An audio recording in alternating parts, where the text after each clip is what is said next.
পীরগিরি আর মাজার পূজা চলছে দেশটা জুড়িয়া, শিরকি আর ভণ্ডামিতে দেশটা গেছে ভরিয়া। পীরগিরি আর মাজার পূজা চলছে দেশটা জুড়িয়া, শিরকি আর ভণ্ডামিতে দেশটা গেছে ভরিয়া। গাজার কলকি টান মারিয়া, গাজার কলকি টান মারিয়া দেখায় খাজার শান। ওরা শিক্ষিত শয়তান, ওরা আমার সাথে, ওরা শিক্ষিত শয়তান, ওরা দুর্নীতির ওই আখড়ায় বসে, দুর্নীতির ওই আখড়ায় বসে জাহির করে জ্ঞান। কলম দিয়ে কামায় টাকা ধরে সাধুর ভান। ওরা শিক্ষিত শয়তান, ওরা শিক্ষিত শয়তান, ওরা শিক্ষিত শয়তান, ওরা শিক্ষিত শয়তান। ঠিক কিনা? মাজারে যায় সেজদা দেওয়া যাবে? দিবেন? তাজিমি সেজদা দিবেন না। সেজদা কাউকে দেওয়া জায়েজ নেই, না বাপ, না মা, না স্বামী, না পীর, না বুজুর্গ। কোন পীর যদি বলে আমার পায়ে সেজদা দাও, বুঝতে হবে ওইটা আপনার আসল পীর না, ওইটা শয়তানের পীর। সেজদা হবে কার জন্য? উসজুদু লিল্লাহি ওয়া'বুদু, একমাত্র আল্লাহর জন্য সেজদা। দেখেন ভাই, আমি আপনি সেজদা না দিলেও আল্লাহর কোনো যায় আসে না। এই গোটা দুনিয়াতে যত আসমান জমিন যা কিছু নজরে আছে, এগুলা কাকে সেজদা দেয়? আল্লাহকে সেজদা দেয়। এই যে গাছপালা দেখতেছেন, আল্লাহকে সেজদা দেয়। ওয়াশ-শামসু ওয়াল কমারু বিহুসবান ওয়ান নাজমু ওয়াশ-শাজারু ইয়াসজুদান। তারকারাজি, সূর্য, চন্দ্র, পাহাড় পর্বত যা আছে সব সৃষ্টি জগৎ সেজদা একমাত্র কাকে দেন? আল্লাহকে দেন। এই সেজদা শুরু হয় আদম পয়গম্বর থেকে। যখন নাকি আল্লাহ পাক আদম নবীকে বানাইলেন, তখন আল্লাহ পাক রব্বুল আলামিন সব ফেরেশতাদেরকে বলছেন উসজুদু লি আদম। আদমকে কি দাও? সেজদা দাও। এই সেজদা ইবাদতের নয়, এটা আল্লাহ পাকের আদেশ দেওয়া এবং মানবের যে সম্মান বেশি এটাকে প্রমাণের জন্য। যে সব ফেরেশতাকে বলতেছেন উসজুদু লি আদম, তোমরা আদমকে সেজদা দাও। আদম একটা মানুষ। দেখেন ফাসাজাদাল মালাইকাতু কুল্লুহুম আজমাউন, সব সেজদা দিয়ে দিল ইল্লা ইবলিস। দেয় নাই কে? দেয় নাই কে? ওই যে পীরের পায়ে সেজদা দেওয়া যে শয়তান হেঁটে দেয় নাই, সবাই দিল, ইবলিস দেয় নাই। কেন? আল্লাহ বলছেন ক্বালা মা মানাআকা আল্লা তাসজুদা ইযা আমারতুক। শয়তান কয় ক্বালা আনা খায়রুম মিন খালাকতানি মিন নারিন ওয়া খালাকতাহু মিন তিন। আমার আল্লাহ পাক ডাক দিয়া কয় শয়তান, কে তোরে নিষেধ করলো? শয়তান, তোমাকে আমি আল্লাহ সেজদা দিতে বললাম, সেজদা দাও নাই, কেন দাও নাই? শয়তান ডাক দিয়া কয় যুক্তিতে মিলে না। কিসে মিলে না? যুক্তিতে মিলে না। কেমনে যুক্তিতে মিলবে? আমি হইলাম আগুনের তৈরি, সে হইল মাটির তৈরি। আগুন উপরের দিকে যায়, মাটি নিচের দিকে যাবে। আমার মতো একজন আগুনের তৈরি সৃষ্টি মাখলুক, মাটি দ্বারা যার মাধ্যমে তৈরি হয়েছে, ওই মাটির তৈরি মানুষকে সেজদা দেওয়া আমার জন্য শোভা পায় না। আল্লাহ পাক বলেন যেহেতু শয়তান সেজদা দেয় নাই, অস্বীকার করলো, যার কারণে কিয়ামত পর্যন্ত তাকে লাঞ্ছিত, অপমানিত শয়তান বানায় দিলাম। আল্লাহর আদেশ অমান্য করার কারণে কিয়ামত পর্যন্ত শয়তান। এখন শয়তানকে কিয়ামত পর্যন্ত যে শয়তান বানাইছে তার একটা রাগ আসেনি?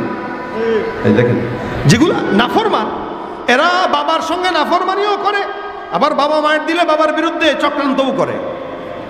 শয়তান এবার ডাক দেয়া, আল্লাহ আমার যেহেতু শয়তান বানায় দিছ, লাঞ্ছিত বানায় দিলা, আমাকে একটা অর্ডার দিয়া দাও, আমি যেটা বলবো ওটা তুমি শুনবা কিনা? আল্লাহ পাক বলে বল তোর কি আশা?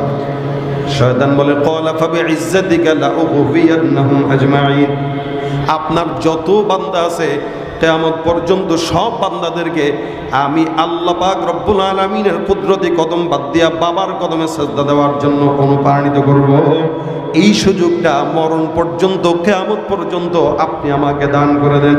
আল্লাহ পাক বলেন সব সুযোগ আমি আল্লাহ পাক রব্বুল আলামিন তোকে দান করলাম। এই জন্য আমার আল্লাহ ডাক দিয়া বলেন সুম্মা লাআতিয়ান্নাহুম মিন বাইনি আইদিহিম ওয়া মিন খালফিহিম ওয়া আন আইমানিহিম ওয়া আন শামাইলিহিম। শয়তান এমন একটা চিজ, আল্লাহ পাক রব্বুল আলামিন তাকে এমন একটা পাওয়ার দান করলেন যার কারণে শয়তান বান্দার ডান দিক থেকে, বাম দিক থেকে, পিছন দিক থেকে, সামনের দিক থেকে চতুর্দিক থেকে বান্দাকে আল্লাহর ইবাদত থেকে দূরে সরানোর জন্য কিয়ামত পর্যন্ত চক্রান্ত করবে। যেই বান্দা দুর্বল ঈমানদার, ওই বান্দা শয়তানের জালে পড়ে আল্লাহকে নয় খাজার দরবারে, লালনের দরবারে সিজদায় পড়ে থাকবে। আর যে শয়তানকে মানবে না তো সে মসজিদে চলে যাবে। ভাইরা আমার, আল্লাহ পাক রব্বুল আলামিন ডাক দিয়া বলেন, আলিল্লাহি ইয়াসজুদু মা ফিস সামাওয়াতি ওয়া মা ফিল আরদ মিন দাব্বাতিন ওয়াল মালাইকাতু ওয়া হুম লা ইস্তাকবিরুন। আসমানের দিকে তাকাও, জমিনের দিকে তাকাও, পাহাড়ের দিকে তাকাও, সমুদ্রের দিকে তাকাও, গোটা আসমানের জমিনের মধ্যে যা কিছু আছে আল্লাহ পাক রব্বুল আলামিন বলেন, ওয়ালিল্লাহি ইয়াসজুদু মা ফিস সামাওয়াতি ওয়া মা ফিল আরদ।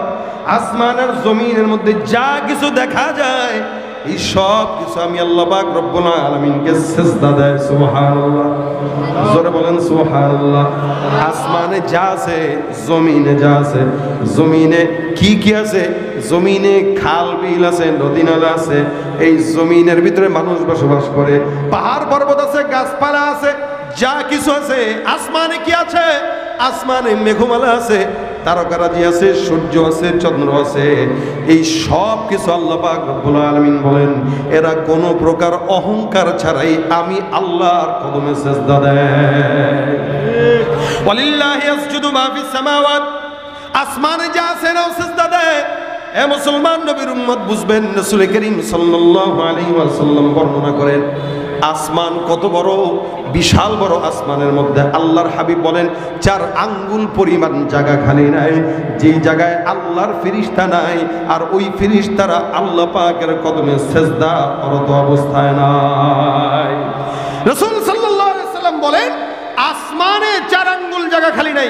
এখন আসেন, আসমানটা কত বড় আপনার আমার কাছে মনে হবে যতটুকু দেখি মনে হয় এতটুকুই, বলে না? না, বিদায় নিহায়ার ভিতরে উল্লেখ আছে আসমান এখান থেকে, জমিন থেকে প্রথম আসমান পর্যন্ত আল্লাহর রাসূল বলেন 500 বছরের দূরত্বের রাস্তা। সুবহানাল্লাহ, আরো জোরে বলেন সুবহানাল্লাহ। এখান থেকে প্রথম আসমান পর্যন্ত কয়শো বছর? 500 বছর যাবার পর প্রথম আসমানের যে পৌরত্ব আছে, মোটা ছাদের একটা মোটা আছে, একটা ছাদ কয় ফুট, কতটুকু ঢালাই হয়? 6 ইঞ্চি, 5.5 ইঞ্চি।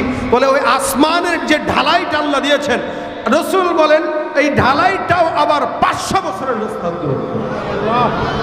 প্রথম আসমানের পর আবার দ্বিতীয় আসমান, ওই দ্বিতীয় আসমান পর্যন্ত 500 বছরের পথ। দ্বিতীয় আসমান আবার যখন মোটা হয় ওটা 500 বছরের রাস্তা। দ্বিতীয় আসমান থেকে তৃতীয় আসমান পর্যন্ত আবার 500 বছরের পথ। তৃতীয় আসমানটাও আবার পৌরত্বের দিক থেকে 500 বছরের রাস্তা। তৃতীয় আসমান থেকে চতুর্থ আসমান পর্যন্ত আবার 500 বছরের রাস্তা। চতুর্থ আসমানের মোটাটাও আবার 500 বছরের রাস্তা। চতুর্থ থেকে পঞ্চম পর্যন্ত 500 বছরের রাস্তা। পঞ্চম আসমানটাও আবার 500 বছরের দীর্ঘায়িত মোটা। পঞ্চম থেকে ষষ্ঠ পর্যন্ত আবার 500 বছরের রাস্তা। আবার ষষ্ঠ আসমানটাও 500 বছরের রাস্তার সমতুল্য মোটা। ষষ্ঠ আসমান থেকে নিয়ে সপ্তম আসমান পর্যন্ত আরো 500 বছরের রাস্তা। সুবহানাল্লাহ। ওখানে আবার সীমান্তের বড়ই গাছের কথা হাদিসে উল্লেখ আছে, তারপরে আবার একটা বকরির কথা উল্লেখ আছে, এরপর আল্লাহ পাকের আরশ, তারপরে কুরসি, তারপরে আমার মালিকের স্থান। আল্লাহ নবী সাল্লাল্লাহু আলাইহি ওয়াসাল্লাম বলেন একজন আল্লাহর ফেরেশতা আল্লাহ পাকের কুরসিটা যেটা বহন করে রাখলো, এই সমস্ত ফেরেশতার সংখ্যা 4 জন অথবা 8 জন। নবী করিম সাল্লাল্লাহু আলাইহি ওয়াসাল্লাম বলেন আল্লাহর আরশ আর কুরসিটাকে যেই সকল ফেরেশতারা বহন করে রাখলো, একটা ফেরেশতার বর্ণনা আমি তোমাদেরকে দেই, তোমরা বুঝবা। ওই ফেরেশতার কানের লতি থেকে নিয়ে কাঁধ পর্যন্ত 500 বছরের রাস্তার দীর্ঘ লম্বা। বিশাল বড় এই জমিন আসমান, বান্দাদেরকে আল্লাহ পাক জমিনের মালিকানা দিয়েছে, কিন্তু আসমানের মালিকানা কাউরে আল্লাহ দেয় নাই। এই জন্য আসমানের তারকা কেউ বলতে পারে না ওই তারকাটা আমার, কেউ এটা বলতে পারে না ওই সূর্যটা আমার, চন্দ্রটা আমার। এ মুসলমান নবীর উম্মতের দল, আল্লাহ পাক রব্বুল আলামিন গোটা আসমানের মালিকানা আল্লাহ পাকের কাছে নিয়ে নিলেন, জমিনটাকে বান্দার কাছে দিয়ে দিলেন।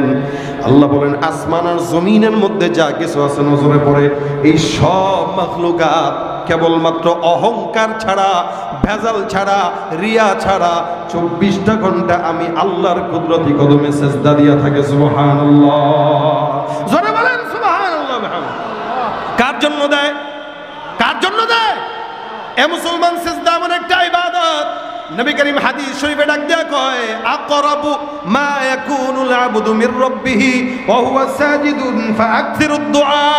আল্লাহর হাবিব সাল্লাল্লাহু আলাইহি ওয়াসাল্লাম বলেন, সেজদা এমন একটা ইবাদত, যে ইবাদতটা বান্দা যত বেশি করবে আল্লাহর সঙ্গে বান্দার সম্পর্ক তত গভীর হয়ে যাবে। সুবহানাল্লাহ। ভাইরা আমার, আমরা যখন সেজদা দেই, মসজিদে যাই, শুধুমাত্র নামাজ পড়লেই সেজদা হয়? বলে না, নামাজের বাইরেও সেজদা আছে। কোরআন তেলাওয়াত করলেন, কোরআনের ভিতরে সেজদার আয়াত চলে আসলো। আল্লাহ রাসূল সাল্লাল্লাহু আলাইহি ওয়াসাল্লাম বলেন, কেউ যদি সেজদার আয়াত তেলাওয়াত করে আর সেজদায় পড়ে যায়, শয়তান পিছন দিকে ফিরে পালায় আর ডাক দিয়া কয়, আল্লাহ, এই বান্দাদেরকে তুমি মাটি দিয়া বানানোর পরেও তারা সেজদা দিয়া তোমার কাছে দামি হয়ে গেছে, আর আমি এই সেজদা না দেওয়ার কারণে কিয়ামত পর্যন্ত মানুষের মুখের গালির শিকার হয়েছি। যার কারণে দেখবেন যে যত বেশি শয়তান, তারে মানুষ শয়তান বলেই গালি দেয়, ঠিক কিনা? এটা শয়তান, একটা মানুষ তারা বলতেছে কি শয়তান। কেন? ও মানুষের সুরত হইতে পারে, কিন্তু ওর যা কাজ সব শয়তানকেও হার মানায়, ঠিক কিনা? জোরে কম। বর্তমান সময় আমাদের দেশের মানুষরা হালুটটা এরকম, এরা শয়তানকেও হার মানায়। শয়তানও দেখলে কয়, আল্লাহ, আমি কি শয়তানও আমার সে বড় না। ভাইরা আমার, সেজদার মাধ্যমে আল্লাহ বান্দার সমস্ত মনের আশা পূরণ করে দেয়। হাদিস শরীফে পয়গম্বর ঘটনা বর্ণনা করে। হাদিস শরীফে ঘটনা আছে, রাসূলের একজন সাহাবী, নাম আবু মুআল্লাক, আনসারী সাহাবী। খুব মনোযোগের সঙ্গে শুনবেন, এই ঘটনার থেকে আমাদের শিক্ষা আছে। আবু মুআল্লাক ব্যবসায়ী মানুষ ছিলেন, ব্যবসার জন্য বিভিন্ন জায়গায় দৌড়াদৌড়ি করতেন, সফর করতেন। উনি একদিন একাকী ব্যবসার জন্য বের হইলেন, উটের উপরে সওয়ার হয়ে, উটের উপরে মাল। এখানে যারা ব্যবসা করেন, মাল ঢাকার থেকে আনে না, অনেকে আছে ঢাকায় কখনো একা যায়, কখনো বন্ধু বান্ধবদেরকে নিয়ে যায়। আবু মুআল্লাক উনি একাকী সফরটা করছেন। আরবের সফরের হালত ছিল এরকম, ঘোষণা করা হতো অমুক এলাকায় অমুক তারিখে একটা কাফেলা যাবে সিরিয়ার উদ্দেশ্যে, কেউ যদি আসো নাম লেখাও। তো নাম লেখানো হতো 100-150 জন, বাস একসঙ্গে রওনা হইতো। তা আবু মুআল্লাকের এই সফরটা সম্পূর্ণ একাকী ছিল, একাকী। উনি রওনা হয়ে গেছেন, ওনার সঙ্গে কেউ নাই, 2-1 সফর সঙ্গী। উটের উপরে বিশাল বড় মাল, বিশাল বড় মরুভূমির মাঝখানে যায়। যখন নাকি মরুভূমির মাঝখানে দুপুরবেলা তাঁবু টাঙাইল বিশ্রামের জন্য, নিজে কিছু নামাজ কালাম পড়ে পানি টানি খাবার দাবার খেয়ে একটু বিশ্রাম নিল। বিশ্রাম নিতে নিতে হঠাৎ করে তাকায় দেখে চতুর্দিক থেকে ওনাকে ডাকাত সর্দার ঘেরাও করে ফেলছেন। বুঝেন যাচ্ছে কোথায়? ব্যবসায়িক সফরে। প্রতিমধ্যে মরুভূমির মাঝখানে তাঁবু গাড়লেন, আর এই তাঁবুটার চতুর্দিক থেকে ডাকাত সর্দার ঘেরাও করছে। ডাকাত যদি রাত্রেবেলা চলাচলের সময় আল্লাহ না করুক ধরে, তাহলে সুন্নত তরিকা আছে। মনে করেন একটা চাকু নিয়ে আপনারা ধরছে, আপনি ছিল সামনে বেটা, আমি অমুক দলের, দল বললাম কারণ এখন আর লীগ নাই, এখন সব দল হয়ে গেছে, তো এই কারণে দলটা বললাম। সুতরাং ওইটা করলে আরো মায়ের বেশি খাইবেন। এই জন্য ডাকাত ধরলে কোনো দলের পরিচয় দিয়েন না, নেতার পরিচয় দিয়েন না, কারণ ডাকাত ওই মুহূর্তে নেতা আর দল রে গনায় ধরে কম। কথা বলবেন তো পেটে ছুরি ঢুকা লাজম হয়ে যাবে। ডাকাত ধরলে সুন্নত তরিকা হইল, আবু মুআল্লাকের হাদিস থেকে শুনেন। ডাকাত ধরবে, ভাই সারেন্ডার হয়ে গেল, ভাই যা আছে নিয়ে আছে, দয়া করে আমার আঘাত দিস না। তখন ডাকাত চিন্তা করবে, না এই লোক নিরাপদ, ভাই নে দে, এবার ভাগ। এরকম করে আবু মুআল্লাককেও ধরছেন।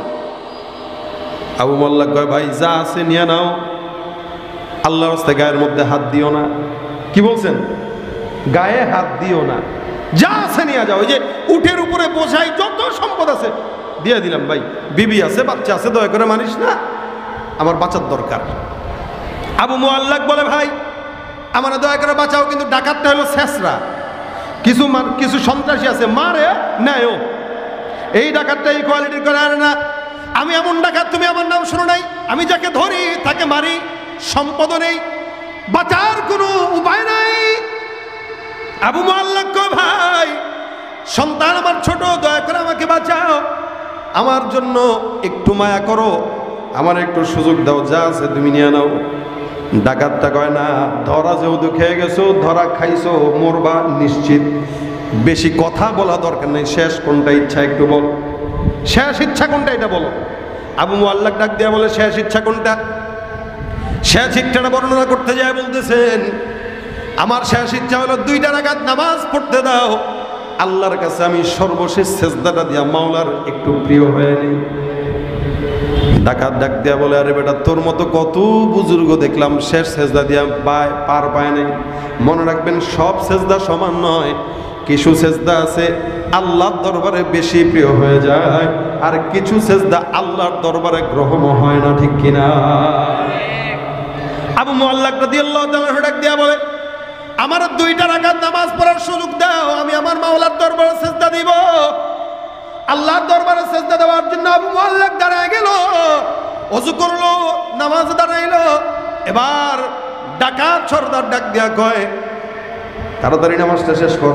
পিছন থেকে খোঁচায়, এ বেটা তাড়াতাড়ি নামাজ শেষ কর। আবু মুআল্লাক বলে, সেজদার ভিতরে যখন গেলেন, খুব বুঝেন, সেজদায় গেছে, সেজদার ভিতরে যে যেবার মালিকে জগতের তোমার কাছে চাই যে পানা, তোমার কাছে চাই যে পানা, আমরা প্রতিদিন তোমার দয়ায় পূর্ণ আমার সারা নিশিদিন।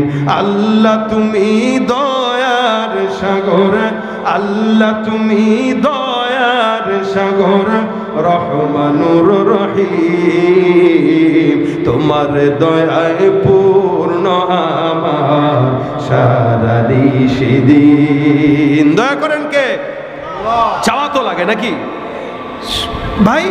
আমরাও চাই, আপনারাও চান, আবার আল্লাহওয়ালা বুজুর্গরাও চায়, তাদের দোয়া কবুল করে আল্লাহ, আমাদেরটা কবুল করে না কেন? বলে আমাদের চাওয়ার ঠিক ঠিকানা নাই, আমাদের চাওয়া আল্লাহর মন মতো হয় না, এই কারণে আল্লাহ 24 ঘন্টা সেজদায় পড়ে থাকলেও আল্লাহ কবুল করে না। আবু মুআল্লাক নামাজের মধ্যে দাঁড়াইলেন, সেজদার ভিতরে গেলেন, সেজদায় যা যা দোয়া করে, ইয়া ওয়াদুদ,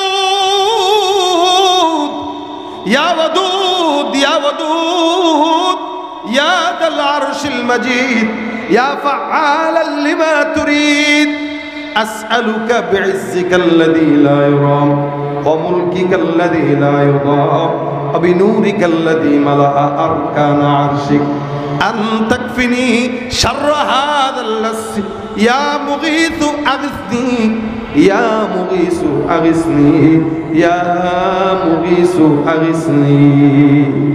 বারবার নামাজের সেজদার ভিতরে এই দোয়া করে। আবু মুআল্লাক বর্ণনা করেন, আমি যখন সেজদার ভিতরে যাই এই দোয়া করতেছি, আল্লাহর কসম আমি সেজদার হালতে আমি নজরে দিলাম, টের পাইলাম কোনো এক জায়গা থেকে দূর থেকে একটা কেউ যেন ঘোড়ায় সাওয়ার হয়ে সামনের দিকে আগায় আসতেছে। আরে আজীব, আমি নামাজে দোয়া করতেছি, মরুভূমি বিশাল, সেজদায় দোয়া করতে দেরি, কিন্তু আমি দেখলাম দূর থেকে ঘোড় সওয়ারের আওয়াজ আসতেছে। হঠাৎ করে বুঝলাম এই ঘোড় সওয়ারটা আমার পানের পাশে এসে দাঁড়ায় গেছে।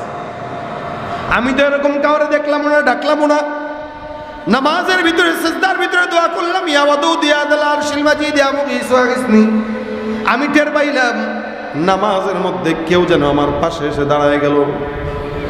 চিন্তা করলাম কে হতে পারে, কোনো মনে হয় ডাকাত, আবার জোর হয়েছে। হঠাৎ করে আমি, কে আমাকে ডাকলো, এ যুবক মাথাটা উঠাও, নামাজ শেষ করো। আমি নামাজটা শেষ করলাম। নামাজের পর আল্লাহর কসম আমি তাকায় দেখলাম আমার সামনে ওই ডাকাত সর্দারের মাথাটা অর্ধেক আলাদা হয়ে জমিনের সামনে পড়ে আছে। আজীব অবস্থা, ডাকাতের মাথা কর্তন করা, জমিনে পড়া, সামনে সফেদ পোশাকে একজন আল্লাহর বান্দা দাঁড়ানো। আমার কয়, ভাই টেনশন গেছে নি? আমি জিজ্ঞাসা করলাম, ভাই তুমি কে? লোকটা আমার ডাক দিয়া বলে, তুমি আমাকে চিনবা না? আমি হলাম চতুর্থ আসমান থেকে নাজিলকৃত একজন ফেরেশতা। আমি জমিনের কোনো বান্দা নয়। আমি চতুর্থ আসমানে সিজদারত অবস্থায় ছিলাম। হঠাৎ করে ঝনঝনানির আওয়াজ আমার কানে আসলো। কেউ মনে হয় জমিন থেকে বারবার পরে এটা আমার কানে দূর থেকে হাওয়া যেরকম ভেসে আসে এইভাবে আমার কানের মধ্যে ভেসে আসতেছে। হঠাৎ করে আমি চতুর্থ আসমান থেকে তৃতীয় আসমানে নামলাম। তৃতীয় আসমানে আওয়াজটা আর একটু স্পষ্ট হইল। দ্বিতীয়টায় নামলাম, প্রথমটায় নামলাম। হঠাৎ করে আমার মাওলা আমাকে ডাক দিয়া বলতেছে, ফেরেশতার দলেরা, জমিনে আমার একজন বান্দা বিপদের সম্মুখীন, তোমরা কে আছো? ওই বান্দাকে আমি আল্লাহর তরফ থেকে যে সাহায্য করে আসো। আমি আমার মাওলার ডাক দিয়া বললাম, মালিক, ওই বান্দাটার জন্য আপনি আমাকে নির্ধারিত করেন, আমি ওই বান্দার জন্য সাহায্যকারী হিসেবে যেতে চাই। আল্লাহর আদেশে তোমার কাছে এসে এই ডাকাতকে আমি হত্যা করে আমার মাওলার আদেশ পালন করতে চলে আসলাম। সিজদার ভিতরে তুমি যেই দোয়াটা করেছো এই দোয়াটা আল্লাহ পাক রব্বুল আলামিন পর্যন্ত পৌঁছে আমার আল্লাহ তোমার দোয়া কবুল করলেন। আল্লাহ কবুল করার কারণে তোমার জন্য আসমান থেকে সহায়তা পাঠায় দিলেন। মুসলমান ভাইরা আমার, প্রশ্ন করি, জবাব দেন তো, যে আল্লাহ পাক ১৫০০ বছর আগে আবু আল্লাহকে সাহায্য করলো, ওই আল্লাহ এখনো আছে না নাই? যেই জমিনের ভিতরে এই ঘটনা ঘটেছে ওই জমিনও এখনো আছে না নাই? সাহাবা একরাম ছিল মানুষ, আপনিও আমিও মানুষ।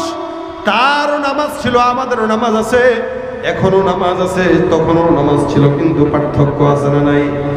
লোকও আসিল, আল্লাহ ছিল, এখনো লোকও আছে, আল্লাহ আছে।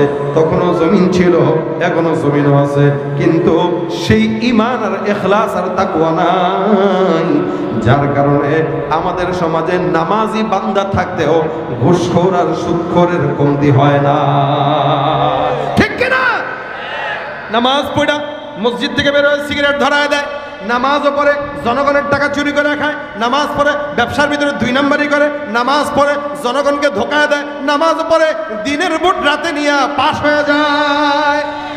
যতদিন পর্যন্ত সমাজের বান্দাদের ইখলাস ঠিক না হবে আল্লাহর কসম, ততদিন পর্যন্ত আল্লাহর গায়বী মদদ আসমান থেকে আসবে না। ঠিক কিনা? নামাজ তখনও ছিল, এখনো আছে, ভবিষ্যতেও থাকবে। নামাজই আসতেছে, কিন্তু তাকায় দেখবেন চেহারার দিকে, অধিকাংশ নামাজের চেহারার সাথে কোনো নূরের সম্পর্ক নাই। সেজদা দিতেছে যেন রিয়া মোতাবেক দিচ্ছে, বাস মানুষকে দেখানো লাগবে তাই দিচ্ছি, দায় সারা সেজদা দিচ্ছে। মসজিদে যাচ্ছে ঠিকই, আসতেছে ঠিকই, কিন্তু ঘুষ, সুদ, জেনা, ব্যভিচার, সন্ত্রাসী কার্যক্রম এমন কোনো অন্যায় নাই যেটা সে করে না। আর এই হালতে কেউ যদি নামাজ আদায় করে, কিয়ামত পর্যন্ত নামাজ আদায় করবে, জিন্দেগিতেও ওই নামাজি বান্দা আল্লাহর প্রিয় হতে পারবে না, আর ওই সেজদার মাধ্যমে জান্নাত পাওয়া সম্ভব না। কথা ঠিক কিনা জোরে কর ভাইরা আমার। এই কারণে যতদিন পর্যন্ত ঠিক মতো আল্লাহর গোলামি না করবেন, আল্লাহ আপনার কথা শুনবে না। আল্লাহ পাক ডাক দেয়া, কানা ইনদা যান্নি আবদি বি, আমার বান্দা আমার প্রতি যতটুকু ধারণা রাখবে আমি আল্লাহ তার জন্য ততটুকুই ব্যবস্থা রাখবো। সাহাবী যতটুকু ধারণা রাখছে আল্লাহ ততটুকু রাখছে। আমরা এখন বিপদে পড়লে আগে মেম্বারের কাছে যাই, চেয়ারম্যানের কাছে যাই, এমপির কাছে যাই, ইউনোর কাছে যাই, উপজেলা চেয়ারম্যানের কাছে যাই, প্রশাসনের কাছে যাই। এত 14 জায়গায় ঘোরা লাগতো না শুরুতেই যদি আল্লাহর কাছে যাই। কি বলেন?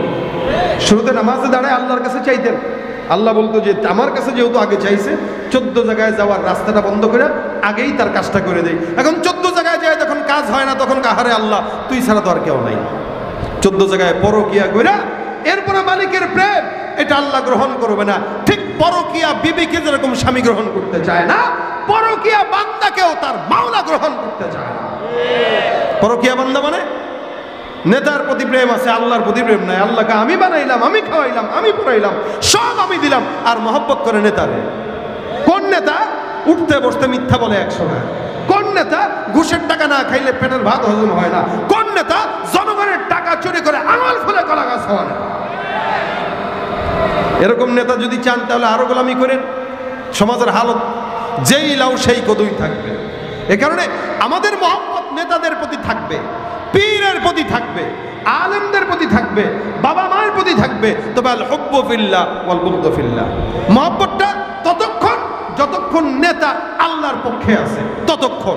নেতা যদি আল্লাহ আর ইসলাম থেকে দূরে সরে যায়, ওই নেতাকে এক সেকেন্ডের জন্য মানবো না, মানতে পারি না। কথা ঠিক কিনা ধরে কর? কারণ এরা যে আগেও যেমন ছিল এখনো এমনই আছে, ভবিষ্যতে এমনই থাকবে। ওই মাঝখান দিয়া জনগণ হিসেবে আপনি তার গোলামি করে আপনার কোনো ফায়দা নেই। টিনের চালে আপনি থাকবেন, আপনার টিনের চালই জুটবে, এর চেয়ে বেশি কিছু জুটবে। এ কারণে গোলামি যদি করতে হয় কার হবে বলেন না, কার হবে? যাদের হাতে যায় ক্ষমতা, দেশ যেন বাপের ভিটা, রাখতে চেয়ার শুরু করে বিদেশিদের পাচাটা। যাদের হাতে যায় ক্ষমতা, দেশ যেন বাপের ভিটা, রাখতে চেয়ার শুরু করে বিদেশিদের পাচাটা।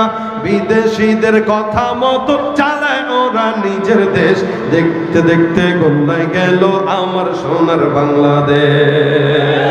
একে একে শেষ করেছি সবার দেখা হইল শেষ, দেখতে দেখতে গোল্লায় গেল আমার সোনার বাংলাদেশ, দেখতে দেখতে গোল্লায় গেল আমার সোনার বাংলাদেশ। কেউ দিল না সবাই নিল, আমরা যে কলুর বলদ, সারা বছর নেয় না খবর, নির্বাচনে খুব দরদ। কেউ দিল না সবাই নিল, আমরা যে কলুর বলদ, সারা বছর নেয় না খবর, নির্বাচনে খুব দরদ। নির্বাচনের আগে নেতা ধরে কত রকম বেশ, নির্বাচনের আগে নেতা ধরে কত রকম বেশ, দেখতে দেখতে গোল্লায় গেল জোরে, দেখতে দেখতে গোল্লায় গেল। একে একে শেষ করেছি সবার দেখা হইল শেষ, দেখতে দেখতে গোল্লায় গেল আমার সোনার বাংলাদেশ, দেখতে দেখতে গোল্লায় গেল আমার সোনার বাংলাদেশ। মুসলমানের দেশটা মোদের আছে খাতা কলমে, দোষের দোষী যে বাজারাই শাস্তি পায় যে আলেমে। মুসলমানের দেশটা মোদের আছে খাতা কলমে, দোষের দোষী যে বাজারাই শাস্তি পায় যে আলেমে। ওরা ইসলাম বেচেই ক্ষমতাটা পাকাপোক্ত করে বেশ, ইসলাম বেচেই ক্ষমতাটা পাকাপোক্ত করে বেশ, দেখতে দেখতে গোল্লায় গেল, দেখতে দেখতে গোল্লায় গেল আমার সোনার বাংলাদেশ। একে একে শেষ করেছি সবার দেখা হইল শেষ, দেখতে দেখতে গোল্লায় গেল আমার সোনার বাংলাদেশ, দেখতে দেখতে গোল্লায় গেল আমার সোনার বাংলাদেশ। ঠিক কিনা ভাইরা আমার? এই জন্য আল্লাহর কাছে চাওয়া মন মতো চাওয়া দরকার। নবী ডাক দেয়া কয়, এই দেখেন আমরা যে রাসূলের উম্মত আছি, আমরা কম না বেশি? সবচেয়ে বেশি আখেরি নবীর উম্মত। বলে উম্মতের সংখ্যা কত কাতার হবে কিয়ামতের ময়দানে? আখেরি নবীর উম্মতের সংখ্যা হবে 120টা কাতার। কত কাতার? 120। এই ছাত্র ভাইরা বসুন, সবাই বসে যান, যারা দাঁড়ানো আছেন বসুন। কিয়ামতের ময়দানে কাতার হবে 120। কয়টা বলেন? 120 কাতারের ভিতরে আল্লাহর নবী সাল্লাল্লাহু আলাইহি ওয়াসাল্লামের উম্মত কতটুকু হবে আর অন্য উম্মত কতটুকু হবে? বলে মোটামুটি সমস্ত যারা আছে উম্মত, এগুলো সবগুলা মিলে হবে 40টা কাতার। আর বাকি যত উম্মত আছে বাকি সব হবে রাসূলের উম্মতের সংখ্যা। মানে আদম থেকে ঈসা পর্যন্ত 40 কাতার, বাকি 80 কাতার হবে রাসূল সাল্লাল্লাহু আলাইহি ওয়াসাল্লামের উম্মত। এখন চিনবে কিভাবে? সব তো মানুষ এক, চেহারা তো সব মোটামুটি কাছাকাছি, চিনবে কিভাবে? রাসূলকে প্রশ্ন করা হয়েছে, নবী বলেন কিয়ামতের ময়দানে উম্মতদেরকে চিনার সবচেয়ে বড় মাধ্যম হবে ওদের কপালের সেজদার দাগ। আমি নবী এক একটার কপালের সেজদার দাগ দেখব, আর ওই সেজদার দাগগুলা উজ্জ্বল হয়ে আলোকিত হতে থাকবে, আমি ধরে ধরে ধরে ধরে জান্নাতে নিয়ে যাব। তার মানে যারা সেজদা দিবে ওদের কপাল হবে নূরে নূরান্বিত। নবী দেখবেন এর কপাল নূর, এর কপাল নূর, এর কপাল নূর, যাও জান্নাতে চলে যাও। আল্লাহ বলেন সীমাহুম ফি বুজুহিহিম মিন আসারিস সুজুদ, এদের চেহারায় সেজদার দাগ থাকে। আর রাসূল বলেন অন্য অঙ্গ প্রত্যঙ্গতে ওযুর একটা নূর থাকবে তাদের। দেখেন কেউ যদি সেজদা দেওয়ার জন্য ওযু করে, ওযু সেজদা এমন দামি জিনিস, কেউ সেজদা দেওয়ার জন্য যদি ওযু করে, রাসূল বলেন ওযু করলে বান্দার বান্দা যখন হাত ধোয়, এই হাতের কবজি থেকে যত গুনাহ আছে ওযুর পানির মাধ্যমে বান্দার হাতের গুনাহ আল্লাহ ঝরায় দেন। বান্দা যখন কুলি করে, মুখ দিয়ে যে গালিগালাজ করছে, ফাহেসা কথাবার্তা বলছে, তো ফাহেসা কথাবার্তা বলার যে গুনাহ আছে কুলির পানির মাধ্যমে মুখের সব গুনাহ ঝরায় দিবেন। যখন বান্দা হাত ধৌত করবে তো হাত দিয়ে যদি কোনো গুনাহ করে তো এই গুনাহ আল্লাহ পাক ঝরায় দিবেন। যখন পাও ধুবে তো পাওয়ের গুনাহ ঝরায় দিবেন। হ্যাঁ, হযরত ইমাম আযম আবু হানিফা রাহমাতুল্লাহ আলাইহি এক বান্দার এরকম ওযুর পানির সাথে গুনাহ ঝরে যেতে উনি নিজের চোখে দেখেছেন। এটা আমাদের আকাবিরদের চোখ ছিল, অন্তর চক্ষু খোলা ছিল, ওনারা দেখতেন, আমরা দেখতে পাই না। এটা আমাদের দুর্বলতা, ঈমানের কারণে। এই জন্য ভাইরা আমার, ওযুর মাধ্যমে আল্লাহ পাক বান্দার ওযুর সব অঙ্গ প্রত্যঙ্গের মাধ্যমে বান্দার গুনাহ দূর করে দিবেন। এরপরে যখন সিজদায় যাবে, রাসূল বলেন আকরাবু মা ইয়াকুনুল আবদু মির রাব্বিহি ওয়া হুয়া সাজিদ। মুসা পয়গম্বরকে প্রশ্ন করা হয়, তুমি যে মাওলার সঙ্গে কথা বলো, আল্লাহর সঙ্গে তুমি কেমনে কথা বলো? কথা যখন বলি, এ মুসা, তোমার সঙ্গে নির্দিষ্ট সময় আমি আল্লাহ পাক রব্বুল আলামিন কথা বলি, নির্দিষ্ট জায়গা, নির্দিষ্ট সময়, নির্দিষ্ট কথার বাইরে কোনো কথা নাই। এরপরেও মুসান্না ওয়াকাল্লামাল্লাহু মুসা তাকলিমা। কিন্তু শেষ জামানায় আমি এমন একদল উম্মত পাঠাবো যারা আখির নবীর উম্মত, আখির নবী মুহাম্মদুর রাসূলুল্লাহ সাল্লাল্লাহু আলাইহি ওয়াসাল্লামের উম্মতরা, ওরা যখন জমিনের মধ্যে আসবে, তুমি মুসা নির্দিষ্ট সময়ে অনুমতি নিয়ে কথা বলো, তবু আমি আর মাঝখানে, তোমার মাঝখানে, মুসা আর আল্লাহর মাঝখানে ৭০,০০০ নূরের পর্দা থাকে। আখিরি জামানার উম্মতরা যখন মন চাবে তখন আল্লাহর সঙ্গে কথা বলবে, মাঝখানে একটাও নূরের পর্দা আল্লাহ রাখবে না। মুসা নবীর সাথে ৭০,০০০ নূরের পর্দার ব্যবধানে আল্লাহ পাক কথা বলতেন, আর আপনার আমার সাথে আল্লাহ পাক সরাসরি কথা বলবেন। মুসা নবী বলেন, আল্লাহ, এই উম্মতটা কারা যারা তোমার সাথে সরাসরি কথা বলতে পারবে? এত পাওয়ার, যখন মন চায় তখন বলবে। কেমনে বলবে? আল্লাহ ডাক দেয়া কয়, নামাজের মধ্যে যখন দাঁড়ায় বলবে আলহামদুলিল্লাহ রাব্বিল আলামিন। আল্লাহ পাক রব্বুল আলামিনের বান্দা ওযু করবে আর নামাজের ভিতরে দাঁড়ায় বলবে আলহামদুলিল্লাহ রাব্বিল আলামিন। ফজর, জোহর, আসর, মাগরিব, এশা, তাহাজ্জুদ, ইশরাক, আওয়াবিন, চাষ, বান্দা যখন নামাজের মধ্যে দাঁড়ায় সূরা তেলাওয়াত করবে, সূরা ফাতিহা, আমার আল্লাহ বান্দার ওই নামাজ, বান্দা নামাজ পড়ার সময় আলহামদুলিল্লাহ পড়ার পর আমার আল্লাহ বান্দার আলহামদুলিল্লাহর জবাব দিয়া, আসমান থেকে আওয়াজ দিয়া বান্দার জবাব দিয়া বলে হামিদানি রব্বি। আল্লাহু আকবার। বান্দা বলে আলহামদুলিল্লাহ রাব্বিল আলামিন, আল্লাহ বলেন হামিদানি রব্বি। এরকম করে করে এক এক আয়াতের বিপরীতে আল্লাহ পাক বান্দার সঙ্গে সরাসরি নামাজের মাধ্যমে কথা বলেন। এই কথা শুধুমাত্র নামাজের মাধ্যমে হয়, এছাড়া অন্য কোনো সময় না। এজন্য নবী বলেন, বেশি নিকটবর্তী হতে চাও তাহলে আল্লাহর কাছে নামাজে দাঁড়ায় যাও। আকরাবু মা ইয়াকুনুল আবদু মির রাব্বিহি ওয়া হুয়া সাজিদ। সিজদা দাও, আল্লাহর নিকটবর্তী হও। আল্লাহ বলেন উসজুদ ওয়াকতারিব, সিজদা দাও, নিকটবর্তী হও। যে যত বেশি সিজদা দেয় ওই বান্দা তত নিকটবর্তী হয়। সিজদা কতক্ষণ সময় দিব? বলে স্বল্প নাকি দীর্ঘ? রাসূল সাল্লাল্লাহু আলাইহি ওয়াসাল্লামের সিজদার ব্যাপারে আছে কানা সুজুদুহু করিবাম মিন কিয়ামি।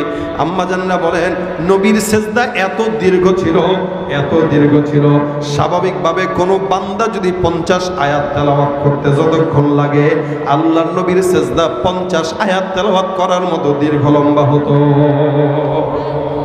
সুবহানাল্লাহ। দেখেন, রাসূলের সিজদা ছিল ৫০ আয়াত তেলাওয়াত করলে যতটুকু সময় লাগে, নবীর স্বাভাবিক সিজদা কখনো কখনো এরকম ৫০ আয়াত সমান তেলাওয়াত সিজদা হইত।